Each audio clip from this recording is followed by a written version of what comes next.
सजिलो pay digital वालेटको agent कसरी बन्ने सम्बन्धी आजको यस भिडियोमा म कुशल चेम्जोङ हजुरहरूलाई म आफ्नो मोबाइल फोनबाट खुद आफू सजिलो पेको एजेन्ट बनेर हजुरहरूलाई जानकारी गराउन गइरहेको छु। सजिलो पेको एजेन्ट बन्न एकदमै सजिलो छ, धेरै डकुमेन्टहरू पनि चाहिँदैन।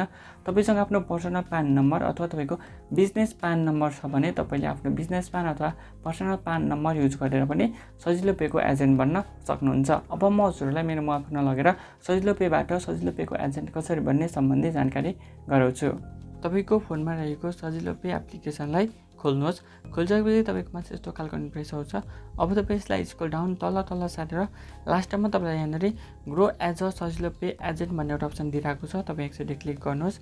यहाँ क्लिक गर्न साथ मैले हजुरहरूलाई अघि नै बताएको थिएँ कि तपाईको पर्सनल पान नम्बर छ भने तपाईले यहाँनिर आफ्नो पर्सनल पान नम्बरलाई दर्ता गरेर पनि एजेन्ट बन्न सक्नुहुन्छ भनेर बताएको थिएँ। साथै तपाईको बिजनेस अथवा कुनै कम्पनी छ भने कम्पनी अथवा बिजनेसको पनि पान नम्बर अथवा ब्याड नम्बर दर्ता गरेर पनि तपाईँ यहाँदेखि एजेन्ट बन्न सक्नुहुन्छ भनेर बताएको थिएँ। मसँग चाहिँ हाल अहिले पर्सनल पान नम्बर छ, त्यसैले म चाहिँ यहाँनिर इन्डिभिजुअल चुज गर्छु। हजुरहरूको कुनै कम्पनी अथवा बिजनेस छ भने यहाँनिर सुरुमा दिएको बिजनेसमा चुज गर्नुहोला। यहाँनिर 3टा बक्स दिइरहेको छ। 3टा बक्समा के सोधिरहेको छ भने सुरुमा चाहिँ तपाईँको कम्पनी छ अथवा बिजनेस छ भने कम्पनी अथवा बिजनेसको नाम सोधिरहेको छ। मेरो चाहिँ आफ्नो पर्सनल हो, त्यसैले यहाँ चाहिँ मेरो आफ्नो नाम यहाँनिर सोधिरहेको छ। सेकेन्डमा चाहिँ तपाईँको कम्पनी छ भने अथवा आफ्नो बिजनेस छ भने तपाईँको त्यहाँनिर बिजनेस अथवा कम्पनीको पान नम्बर अथवा ब्याड नम्बर सोधिरहेको छ। मेरो चाहिँ पर्सनल हो, त्यसैले यहाँनिर चाहिँ मेरो इन्डिभिजुअल पान नम्बर सोधिरहेको छ। लास्टमा चाहिँ के सोधिरहेको छ भने लास्टमा चाहिँ तपाईँको बिजनेस अथवा कम्पनी छ भने त्यसको लोकेसन कहाँ छ, एड्रेस कहाँ छ, त्यो तपाईँ आफ्नो लास्ट दिएको बक्समा भरिदिनु होला। मेरो चाहिँ यहाँनिर आफ्नो पर्सनल भएर यहाँनिर चाहिँ इन्डिभिजुअल एड्रेस सोधिरहेको छ, त्यसैले यहाँ चाहिँ म यो 3टै बक्समा सुरुकोमा आफ्नो नाम, सेकेन्डकोमा पान नम्बर र थर्डकोमा आफ्नो एड्रेस लेखेर हजुरहरूलाई जानकारी गराउन गइरहेको छु। सम्पूर्ण कुराहरू लेखिसकेपछि तल दिएको यो एरो बटनमा एकचोटि क्लिक गर्नुहोस्।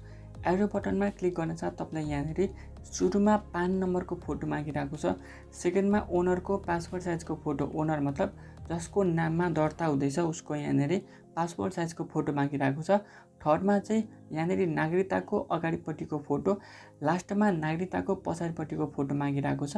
अब तपाईँले यहाँनिर फोटो हाल्नको लागि यो एरोमा क्लिक गरेर एकचोटि एरोमा क्लिक गर्नुहोस्। अनि यहाँनिर क्यामेरा अनि ग्यालेरीको 2टा अप्सन दिइरहेको छ। तपाईँ ग्यालेरीदेखि हाल्न चाहनुहुन्छ कि क्यामेरादेखि हाल्न चाहनुहुन्छ त्यो चुज गरेर यहाँनिर फोटो हाल्नु होला। यहाँनिर 4टा छ, यो 4टैमा फोटो हाल्नु होला। म हजुरहरूलाई अब फोटो हालिसकेर भेट्नेछु है त। फोटो हालिसकेपछि तल दिएको एरो बटनमा एकचोटि क्लिक गर्नुहोस्। यहाँ क्लिक गर्न साथ तपाईँलाई यहाँनिर कन्फर्म एजेन्ट एप्लिकेसन भनेर यहाँनिर एउटा क्वेसन सोधिरहेको छ। यसमा एकचोटि तपाईँले ओकेमा एकचोटि क्लिक गरिदिनुहोस्। ओकेमा क्लिक गर्न साथ तपाईँको यहाँनिर एप्लिकेसन सबमिट भइसकेको छ। जति पनि तपाईँले दिनुभएको विवरणहरू छ त्यो सम्पूर्ण यहाँनिर सजिलो पेको टिमसँग पुगिसकेको छ। अब उहाँहरूले चेक गरेर हजुरहरूको यो एजेन्टलाई एप्रुभ गरिदिनुहुन्छ। अब तपाईँले यसरी सजिलोसँग सजिलो पेको एजेन्ट बन्न सक्नुहुन्छ।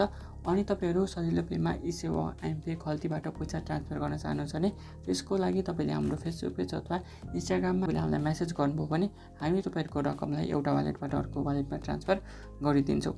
साथै तपाईँहरूले सजिलो पेको अन्य भिडियोहरू हेर्न चाहनुहुन्छ, जस्तै कि केवाइसी अपडेट भयो, पासवर्ड चेन्जहरू, यस्तो अन्य भिडियोहरू हेर्न चाहनुहुन्छ भने हाम्रो यस च्यानल टेक्निक नेपालमा गएर पनि सजिलोसँग भिडियो हेर्न सक्नुहुन्छ।